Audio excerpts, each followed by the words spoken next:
Did you know that Gurgaon has a lake called Ghata Jheel, which we nearly lost?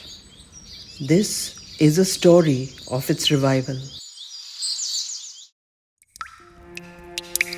A 300-acre water body in the early 2000s shrunk to a mere 4 acres and turned into scattered filthy ponds, and the city engulfed it, spreading all around the water body.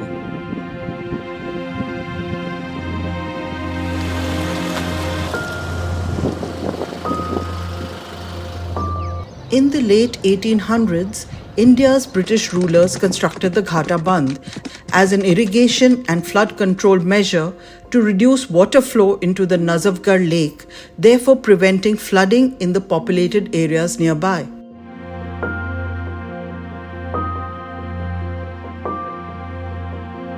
A much neglected rustic trail wound its way along its entire length. Now surrounded by the concrete jungle, vast areas around the Ghata Bundh got severely waterlogged during monsoons, increasing the city's vulnerability to flooding year after year.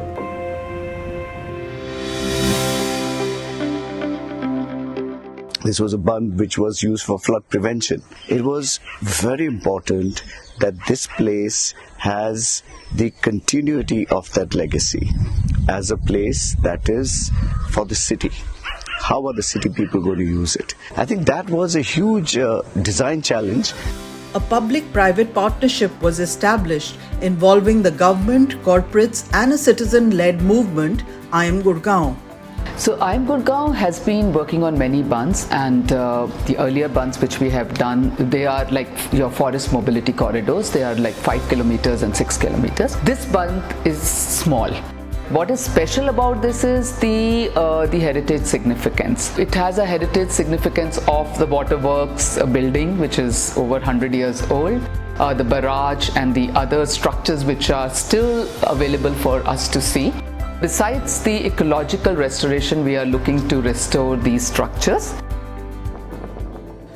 Though naturally beautiful, the once stable slopes of the Bundh had begun to erode, and its vital catchment areas were choked with sewage, waste and invasive species, crippling its ability to recharge groundwater. Invasive species was a very big challenge because they were taking over all the native plantation. One invasive species was water hyacinth, and it is a very challenging task.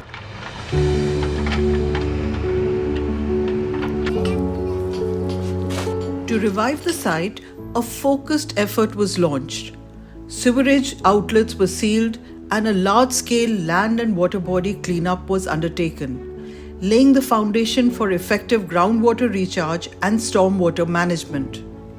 There were 2 or 3 other major interventions that we did. So one was to pick up the water that was coming from the main road.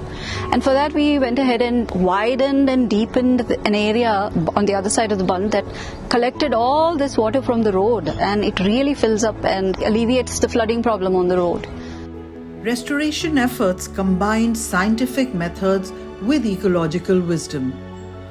A historical well was rediscovered, cleaned and given a new life. It now collects rainwater from Bundh's upper slopes, helping to recharge the groundwater below.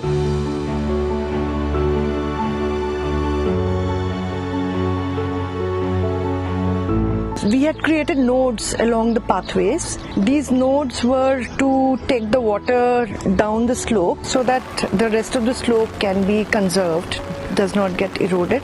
So then those nodes also became opportunities for seating. The ditch over here, we needed to have a retaining wall. So we actually used the stone to make like an amphitheater.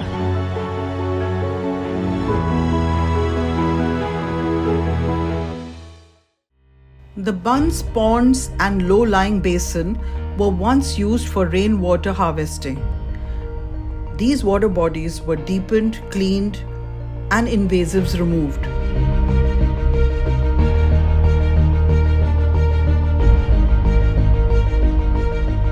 Phytoremediation, a nature-based solution using plants to absorb pollutants, helped purify and revive these waters.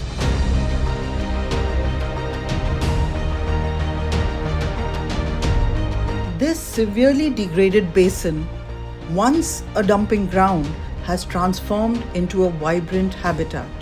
There was already a lot of rocks on this place. We interwove this walkway, so in a rainy season when this whole place fills up, people can walk. The stones were placed in such a way that they were actually natural steps. So you can step down and have a very close encounter with nature.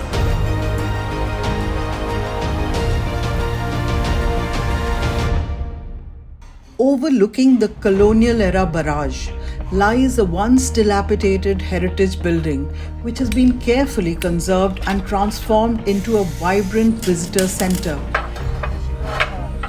We actually thought about the structure. We call something called heyday of a structure.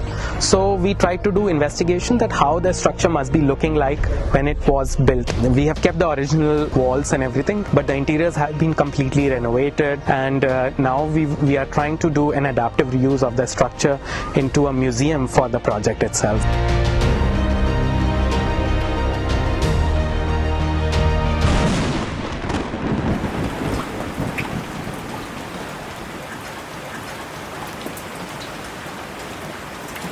Life is returning.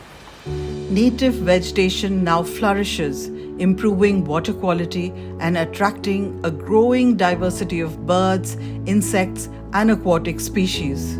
We could find that the resident birds which were not here, they are coming here, and the migratory birds as well, they are coming over here. We are happy that we could give the habitat to those birds, insects which were not here before.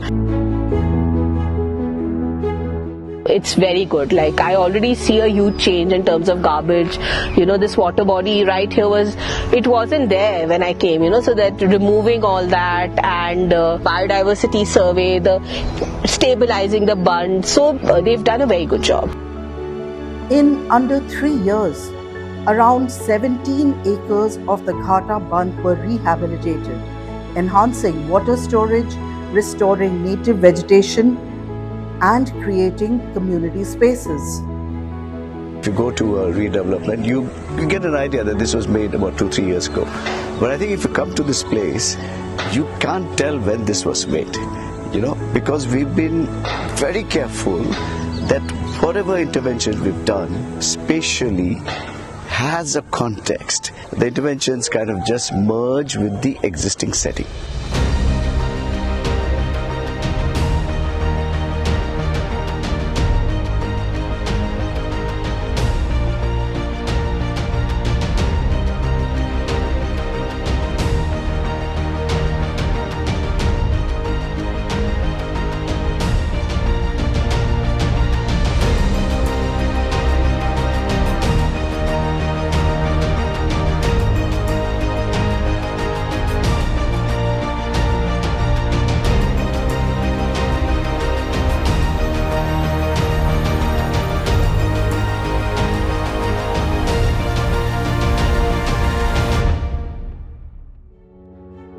This is not just a story of ecological restoration.